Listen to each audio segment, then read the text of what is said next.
Motion pursuant to the Governor's Lee's Executive Order Number 16 regarding electronic meetings as extended by Executive Order Number 34. I make a motion that this committee meeting agenda constitutes essential business of the Metropolitan Council.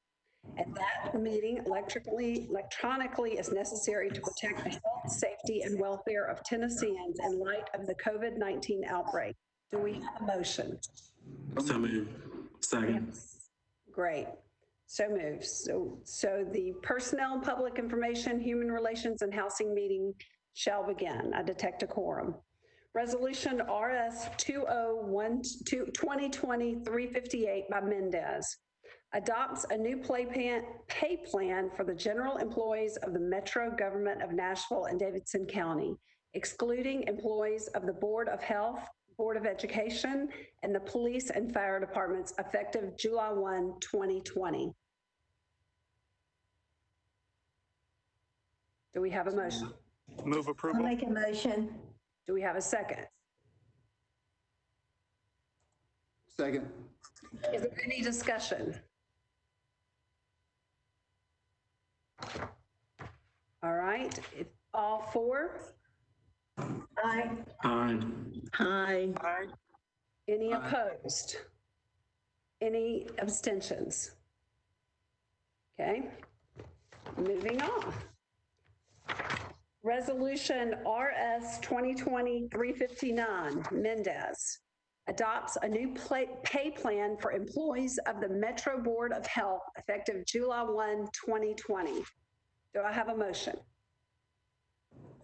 I'll make a motion. Do I have a second? Second. Is there any discussion? All four? Aye. Aye. Aye. Aye. Any opposed? Any abstentions? Moving right along. Resolution RS 2020-360, again by Mendez, adopts a new pay plan for employees of the Metro Departments of Police, Fire, effective July 1, 2020. Do I have a So moved.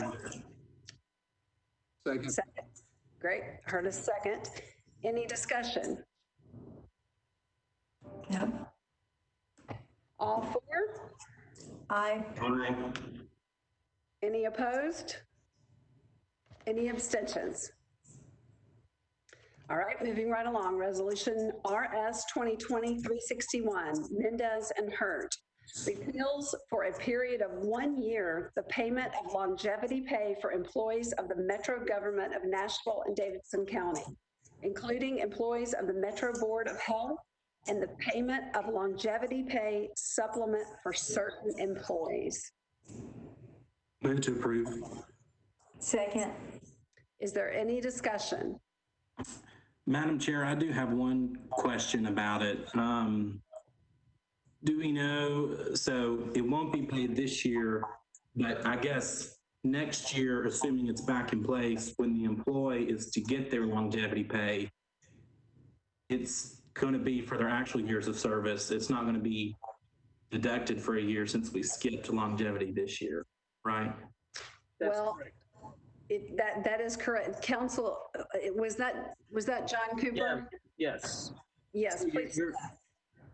Your years of service, the amount of the longevity payment when it is made is based upon your years of service. So although it's suspended for this year, the year that you work will count. So it will count towards your total amount received next year.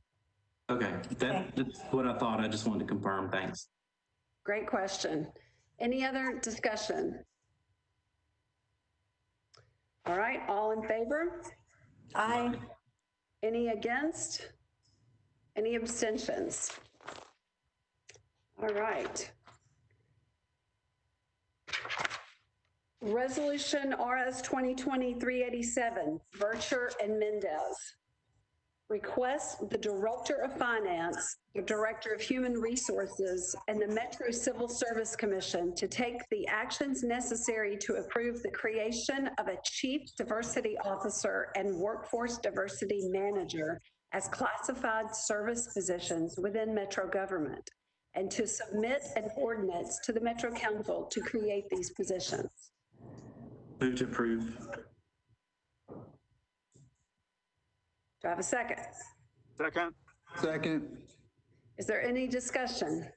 I have a question. Yes. It says within metro government, so we don't know what department that would fall under, or what does that mean?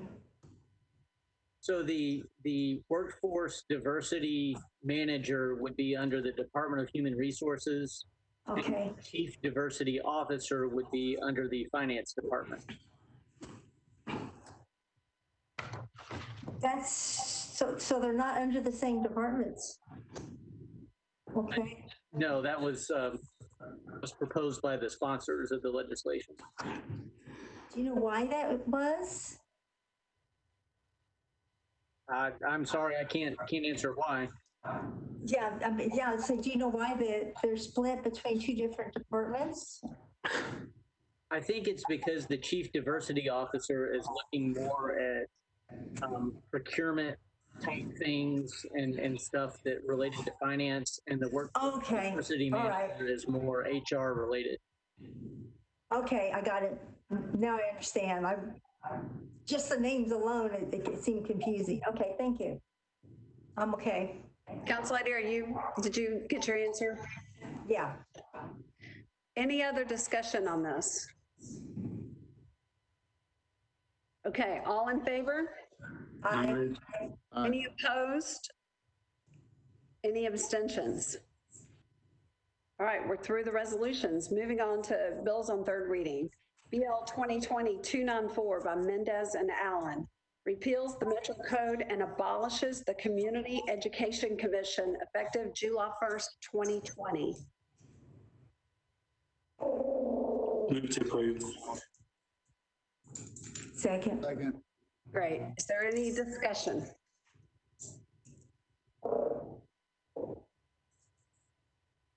Madam Chair, Yes, yes. I raised my hand, but I don't know if the hand raising works or not.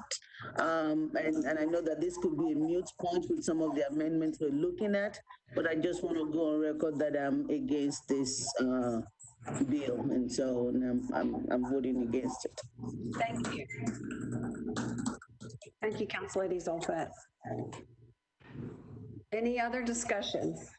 Do we know where if that function goes away, or if that function is going to be combined with some other department, or?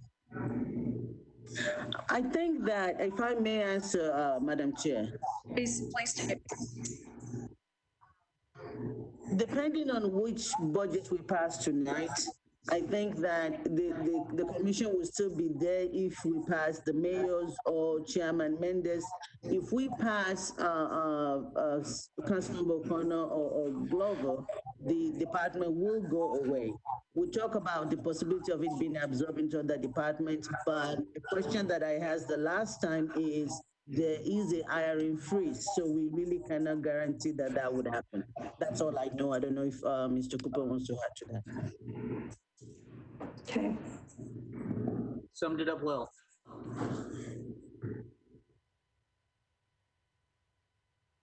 I'll be voting against this as well.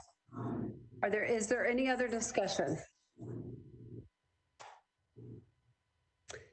So if you don't mind, I'd love to do a voice vote on this. I'll start with myself. I'm against it. Council Lady Hauser. I'm not in favor of it either. So you're against? Yeah. Okay. Councilman Rutherford. I don't believe he's on this call. I'm sorry. Council Lady Spar, you're against? Oh, yes, ma'am, again. Councilman Taylor. No. You're a no? Is that right? Correct. Sorry about that. Councilman Withers. Hold on just a minute.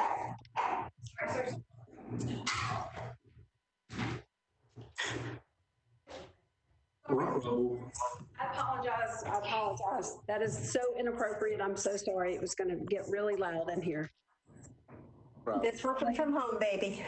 Oh, it's I'm sorry how inappropriate that was. Councilman Withers. I will vote in favor, although I understand that we are trying to find funding for it in the budget. But I will vote in favor. Thank you. Thank you. Councilman Young, Yes. you're a yes. Yes, I'm a yes. Great, thank you. So I have 4 against, 2 in favor. Is that correct? Everybody check my math. It's not my long suit. Okay, moving on. 20-295, Mendez, Hurt, and others. Amends the Metro Code by abolishing the Nashville Career Advancement Center and moving the functions of that agency to the Metro Action Commission effective July 1st, 2020. Do I have a motion? Move to approve. Second. Is there any discussion? Yes, ma'am. Yes, ma'am. Council Lady Zoltan. Thank you, Madam Chair. I will be voting in support of this bill for a number of reasons. Number one is that the employees that work with NCAC will not be losing their job based on my understanding. They will be absorbed into the Metro Action Commission. And as somebody who served as a commissioner on Metro Action Commission for a number of years, I do know that there is enough on that side, and they're willing to do what it takes to merge the two and create a very efficient program. So I am in favor of this bill. Thank you. Thank you for your comments. Any other comments? I have a question. Yes, ma'am.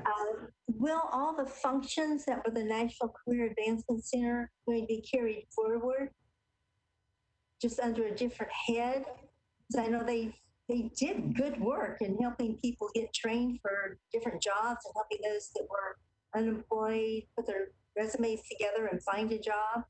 I actually took advantage of some of their services a few years ago. So I would hate to see the functions go away. Does anyone know if the functions and what they provided, those services will still continue?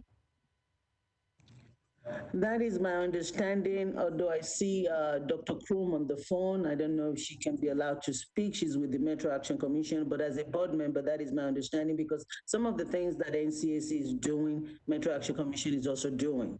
And so it's a question of we just don't aligning the duplicate, services. but we need somebody doing it. Yes, so that is my understanding, but if Dr. Kroom can also speak, if she's able to, I see her on the call. Thank you. Yes, the functions will continue. There will be some slight differences in how they are carried out, but yes, the functions will continue. Okay, great. That's all I wanted to make sure, is that we were dropping that whole population of folks. Okay.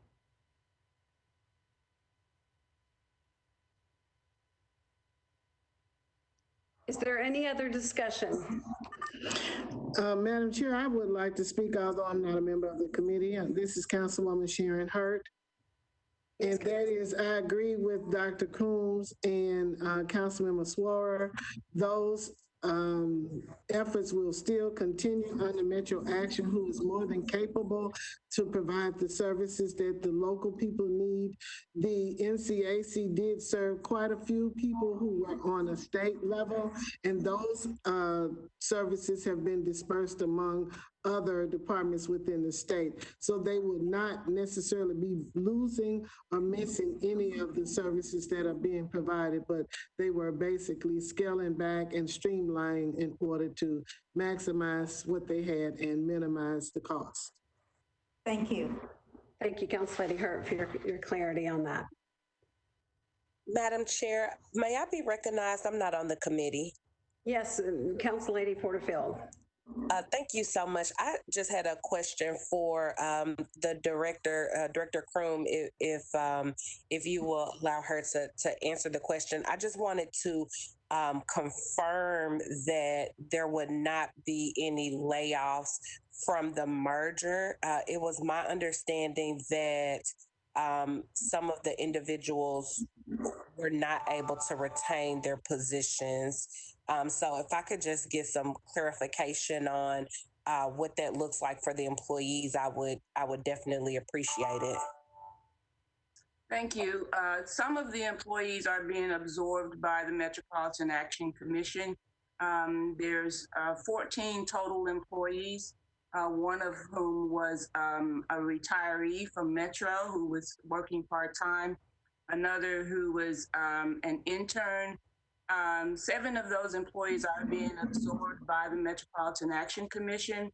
There are, I think, 2 additional employees that are retiring. One of whom is retiring but going to work for the workforce unit that's Mid-Cumberland Human Resource Agency. There's another individual who went to work for federal government. The only person at this point, as I understand it, without placement is the current executive director. The Metro HR department, who I think is also on the call, is working with him. There's one other young lady that we are working with as well, who has an opportunity with the water department and possibly an opportunity with some additional grant funding with Metro Action Commission. So while not all are absorbed by us, some, as I said, have found other employment through our assistance, and we're working with one other, I think, on the Metro Human Resources side regarding the current executive director, and they will be able to speak to that. Thank you for clarifying. Thank you, Dr. Croom. Did that answer your question, Council Lady Porterfield? It did. Thank you so much. It's a good discussion. Do we have any more discussion on this? Okay, if everybody's ready, we'll take a vote. All in favor, say aye. Aye. Aye. Any Aye. against? Any abstentions? All right, well, this concludes the Personnel, Public Information, and Human Relations and Housing meeting. I thank all of you for coming today. Thank you.